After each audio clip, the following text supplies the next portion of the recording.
오늘의 헤드라인입니다. 오늘 전국이 흐린 가운데 충청 이남 지방에는 가을비가 내리겠습니다. 비는 낮 동안 충청과 남부지방으로 확대하겠고 주말인 내일까지 제주도와 경남 남해안에는 최고 60mm의 비가 오겠습니다. 인천 강화군에서 국내 9번째 아프리카 돼지열병 확진 농장이 나왔습니다.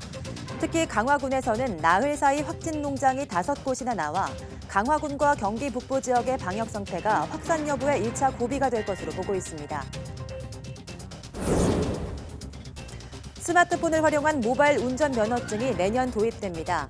과학기술정보통신부는 규제 샌드박스 심의위원회를 열고 모바일 운전면허증 등 11개 서비스의 규제를 푸는 임시 허가와 실증 특례를 지정했습니다.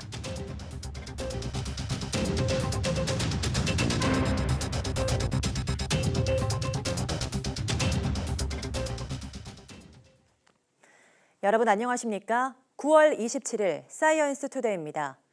오늘 전국은 대체로 흐리겠지만 충청 이남 지방에는 비가 내리겠습니다. 기상청은 제주도 남쪽 해상에서 북상하는 기압골 영향으로 오늘 새벽 제주도와 남해안부터 비가 시작돼 낮 동안 충청과 남부지방으로 확대하겠다고 밝혔습니다. 주말인 내일까지 제주도와 경남 남해안에는 최고 60mm의 비가 오겠고 일부 지역에는 천둥, 번개가 동반되겠습니다. 그 밖에 남부지방에는 5에서 40mm의 비가 예상됩니다. 오늘 서울 아침 기온은 18도로 어제와 비슷하겠지만 낮 기온은 26도로 어제보다 3도가량 낮겠습니다. 인천 강화군에서 9번째 아프리카 돼지열병 확진 농장이 나왔습니다.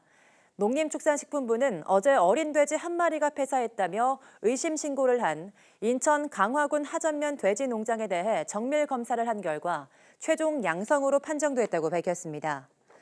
이로써 지난 17일 아프리카 돼지열병 첫 확진 이후 발병 농장은 9곳으로 늘었습니다. 또 강화군에는 나흘 사이 확진 농장 5곳이 나왔습니다.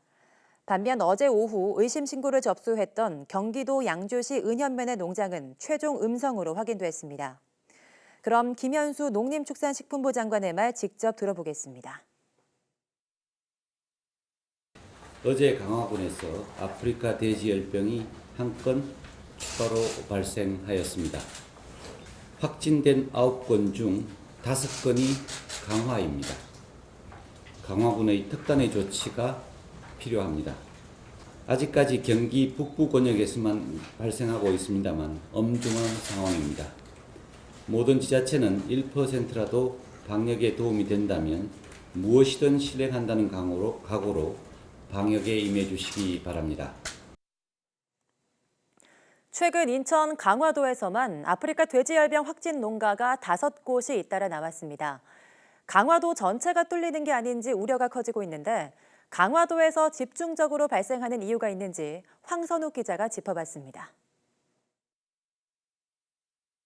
강화도에서 처음 확진 판정이 난 것은 지난 24일 강화군 송해면입니다.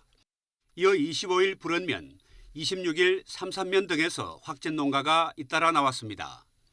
또 일부 음성 판정이 나오긴 했지만 의심 신고도 끊이지 않고 있습니다. 특히 성모도 삼산면 확진 농가는 돼지가 2마리뿐인 폐업 농가인데다 차량 역학 관계도 없는 곳이어서 발생 원인이 더욱 의문입니다. 일부 전문가들은 집중 발생의 이유로 섬이라는 지역 특성상 농장 관계자와 축산 차량 등의 지역 내 접촉이 상대적으로 잦은 점에 주목하고 있습니다. 실제 강화군 내 양돈 농가는 35곳이지만 공용 분뇨 처리장은 한 곳뿐이어서 그만큼 접촉 빈도가 높을 수밖에 없습니다. 일반적으로 공동 처리 시설, 특히 분뇨 처리 시설이나 어떤 특정한 시설이 한 곳에만 있다고 하면 그곳을 통해서 질병이 전파될 확률은 증가되게 됩니다. 강화도에 자체 도축장이 없어서 인천 도축장을 이용하는 점도 위험 요인입니다. 도축장은 여러 농장에 차량이 드나들고 도축된 돼지가 판매되는 곳이어서 바이러스 확산 가능성이 크기 때문입니다. 초동 대처도 부실했습니다. 강화군은 애초 6개 중점 관리 지역에서 제외됐다가 발병한 지 일주일이 지난 다음에야 포함됐습니다. 실제 강화군은 김포에서 강화도로 들어가는 차량만 소독하고 강화도에서 김포로 나가는 차량은 한동안 소독을 하지 않는 허점을 드러내기도 했습니다. 방역 당국은 강화군과 경기 북부 지역의 방역 성패가 확산 여부의 1차 고비가 될 것으로 보고 있습니다. YTN 황순욱입니다.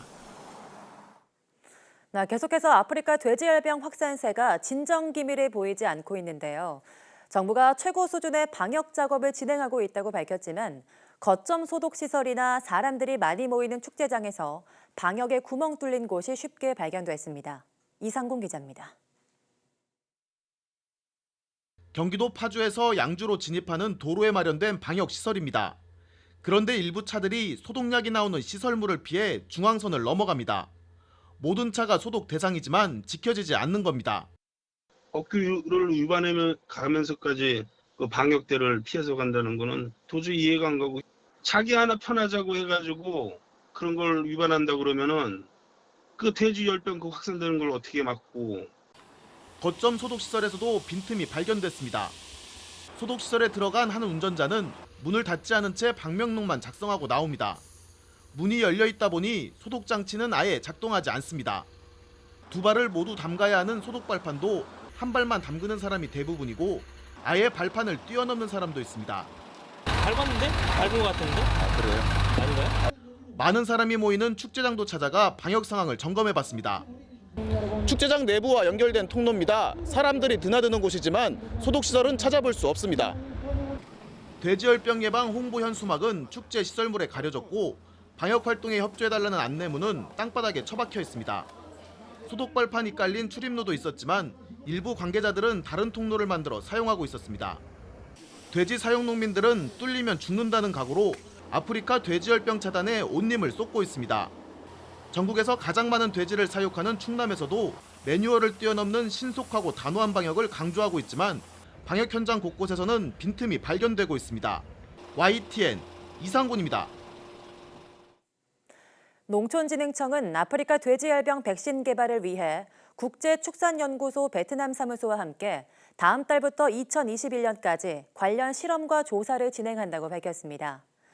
베트남 하노이에서 진행할 이번 연구는 아프리카 돼지열병 바이러스가 어떻게 돼지 체내 세포로 들어오는지, 그리고 면역과 관련해 어떤 반응이 일어나는지, 감염에 영향을 주는 핵심 유전자는 무엇인지 등을 밝혀내는 데 주력하게 됩니다. 농진청은 이번 실험을 통해 의미 있는 결과를 얻고 아프리카 돼지열병 DNA 등 적절한 시료를 확보하면 이를 농림축산검역본부와 공유해서 백신 개발에 활용할 계획입니다. 아프리카 돼지열병 때문에 빚어진 중국의 돼지고기 대란이 좀처럼 해결될 기미를 보이지 않고 있습니다. 중국이 전 세계에서 수출되는 돼지고기를 다 사들여도 부족분을 채우기가 모자란다는 분석입니다. 베이징에서 강성웅 특파원이 보도합니다. 지난해 8월부터 아프리카 돼지열병이 휩쓸고 있는 중국. 그동안 돼지고기 가격은 거의 50%나 올랐습니다.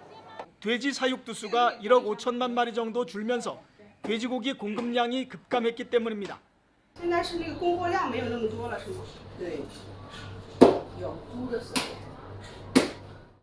중국 정부는 우선 돼지 사육 마리수를 늘리는 데 총력을 기울이고 있습니다. 전체 돼지고기 소비량의 95%가 자국에서 생산되기 때문입니다. 돼지 농가에 보조금도 주고 농장에 대한 규제도 완화했습니다. 那么解决中国老百姓吃肉的问题，必须坚持立足国内，基本自给的方针。 하지만 돼지고기의 자급화는 말뿐인 대책으로 들립니다. 전염병으로 1년 사이 암퇴지의 37.4%가 줄어들었기 때문입니다. 새로 돼지를 들여다 키우려는 사람도 많지 않습니다. 때문에 중국은 외국에서 돼지고기를 수입하는 데도 적극적입니다. 지난달에는 16만여 톤을 수입해 전년 같은 기간보다 76%나 늘렸습니다. 문제는 수입으로도 해결이 어렵다는 사실입니다. 중국의 한 해 돼지고기 소비량은 5,500만 톤 이상, 현재 1,000만 톤 정도가 부족한 것으로 추정됩니다. 그런데 세계 돼지고기 수출량은 다 합쳐도 800만 톤 수준밖에 되지 않습니다. 전 세계 수출 돼지고기를 싹쓸이한다 해도 중국의 수요를 채우기가 어려운 상황입니다. 세계 돼지고기 소비량의 절반을 차지하는 중국에서의 가격 급등은 비단 중국만의 문제가 아닙니다. 국제 돼지고기 값의 상승은 물론 다른 고기류에도 빠르게 영향을 줄 전망입니다. 베이징에서 YTN 강성웅입니다.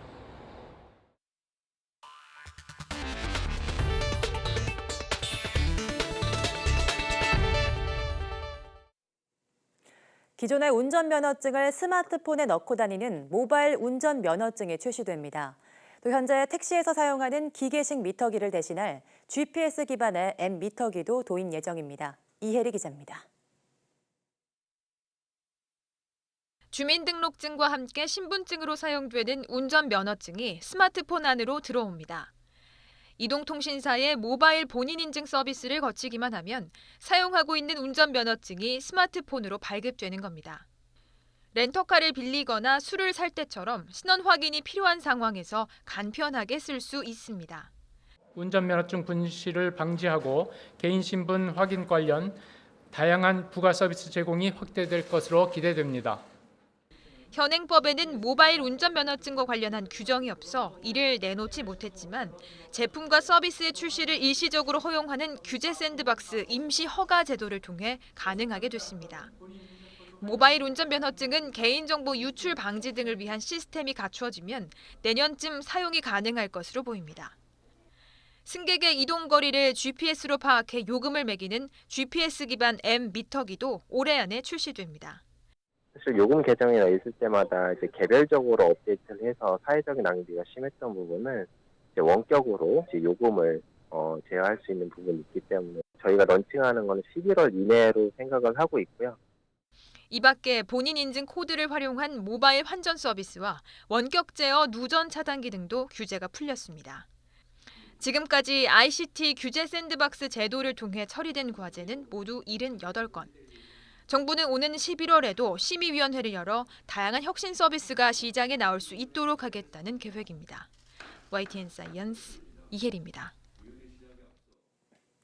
3D 프린팅 관련 시설 등을 갖춘 3D 프린팅 혁신성장센터가 서울 마포 포스트타워에 문을 열었습니다. 3D 프린팅 혁신성장센터는 3D 프린터로 제품 제작을 희망하는 기업을 위한 설계, 디자인실 등 제작 시설이 마련됐습니다. 센터는 기업과 창업자가 전문가와 협업해 제품을 제작할 수 있도록 기술 지원을 계획하고 있으며 실무 중심의 교육 과정도 운영할 예정입니다.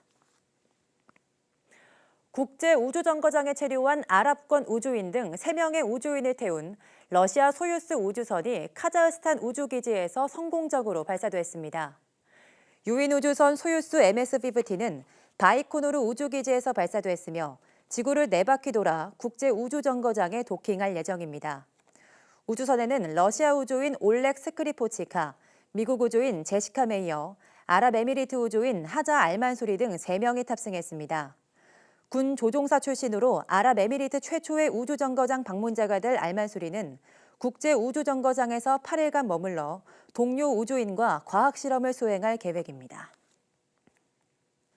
일본 도쿄전력이 후쿠시마 원전 오염수 처리 방법의 하나로 삼중수소 농도가 낮은 처리수를 먼저 시험 방류하는 안을 제시했습니다. 동일본 지진 때 방사성 물질 누출 사고가 났던 후쿠시마 제1원전 운영사인 도쿄전력은 현지 언론을 통해 부진의 오염수 처분을 단계적으로 진행하는 방법을 제안했습니다. 이른바 알프스로 불리는 다핵종 제거 설비 등으로 처리한 방사능 오염수인 처리수를 바다로 흘려보내 삼중수소 농도가 낮은 물질부터 방류한 뒤 문제가 생기면 중단한다는 겁니다.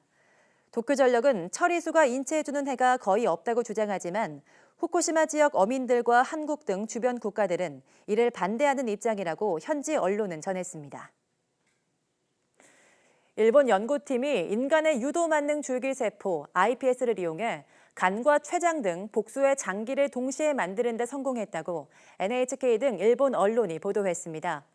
유도 만능 줄기세포로 각각의 장기가 연결된 복수의 미니 장기를 만드는 데 성공한 것은 이번이 처음입니다. 이번에 개발된 미니 장기는 간, 담, 췌장이 연결된 형태로 크기는 1cm 수준입니다. 연구를 주도한 일본 도쿄대 다케베 다카노리 교수는 연구해야 할 과제가 많지만 10년 이내에 이식할 수 있는 수준으로 실용화하는 연구를 추진하겠다고 말했습니다. 유도 만능 줄기세포는 성인의 피부세포를 인체 모든 세포로 분화할 수 있는 줄기세포와 같은 특성을 띤 세포로 전환한 세포를 말합니다. 이번 연구 결과는 국제학술지 네이처에 실렸습니다. 국내 연구진이 미국과 공동 연구를 통해 지금까지 미지의 영역으로 남아있던 인체 조직의 3차원 게놈 지도를 최초로 해독했습니다. 이번 연구 성과는 치매나 심혈관계 질환처럼 그동안 치료가 어려웠던 인간의 복합질환 치료에 새 장을 열 것으로 기대됩니다. 이정우 기자입니다. 알츠하이머와 파킨슨병, 자가면역 질환 등은 복합질환이라 치료가 어렵습니다. 정확한 원인 규명과 치료제 개발을 위해 다양한 시도가 진행되고 있지만 아직 정확한 치료법을 찾지 못하고 있습니다. 유전자를 조절해 해결책을 찾을 길이 열렸습니다. 국내 연구진이 미국 UCSD 연구소와 공동으로 인간 질환과 연관된 인체 조직의 유전자 게놈 지도를 3차원 구조로 규명했습니다. 질병에 중요한 그런 유전적 변이들을 어떤 유전자랑 상호작용을 하고 있는지를 알아냄으로써 이제 여러 다양한 질병들이 어떻게 관련이 있는지를 분석하고 규명하였습니다. 연구팀은 인체 27개 장기를 중심으로 고해상도의 3차원 게놈 지도를 만들었습니다. 그리고 약 90만 개의 염색체 3차원 고리 구조를 발굴하는 데 성공했습니다. 이번 연구 성과는 치매와 퇴행성 질환 등 다양한 복합질환의 연구와 치료에 많은 도움을 줄 것으로 보입니다. 해당 유전자를 조절할 수 있는지를 확인할 수 있었기 때문에 바로 지금까지 기능이 규명되지 않았던 이러한 중요한 유전별의 기능을 한 번에 다 해독할 수 있는 길을 열었다고 볼 수 있습니다. 복합질환의 원인과 치료법을 제시할 수 있는 이번 연구는 국제학술지 네이처 자매지 네이처 지니틱스 온라인판에 실렸습니다. YTN 이정호입니다. 샌드위치는 1인 가구와 혼밥족 등 간편하게 식사하려는 사람들에게 꾸준히 인기를 끌고 있는데요. 시중에 파는 샌드위치의 품질을 조사해보니 열량이나 탄수화물이 부족해 영양 측면에서 한 끼 식사로는 부족한 것으로 나타났습니다. 백종규 기자가 취재했습니다. 샌드위치는 빠르고 간편하게 먹을 수 있어 찾는 사람이 많습니다. 특히 1인 가구와 혼밥족들이 가장 많이 소비하는 음식 가운데 하나입니다. 바쁠 때 먹기도 간편하고 밥보다는 부담도 적고 휴대용으로 가지고 다니면서 먹기도 편하고 하니까요. 그래서 자주 먹는 것 같아요. 한국소비자원이 선호도가 높은 샌드위치 8개 제품의 품질과 안전성을 평가한 결과 편의점에서 판매하는 5개 제품은 내용물의 양은 적었지만 빵이 부드러운 특징이 있었습니다.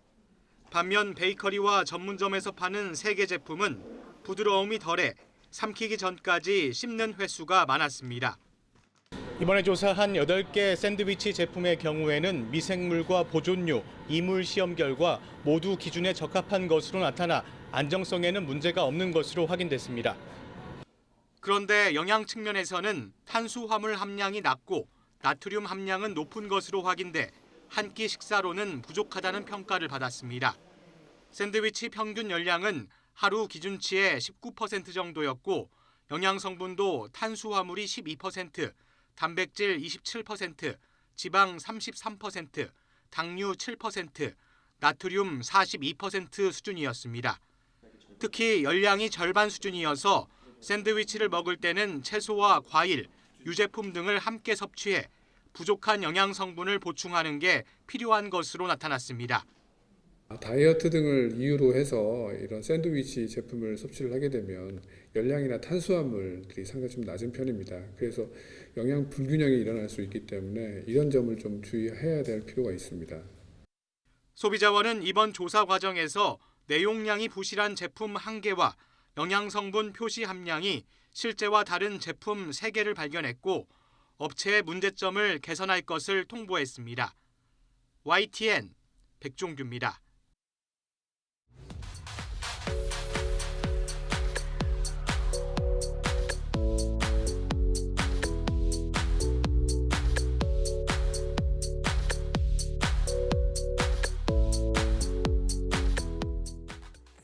네, 강아지 구충제로 말기 암을 완치했다는 사례가 SNS를 타고 확산하면서 구충제 펜벤다졸이 품귀 현상을 보이고 있는데요.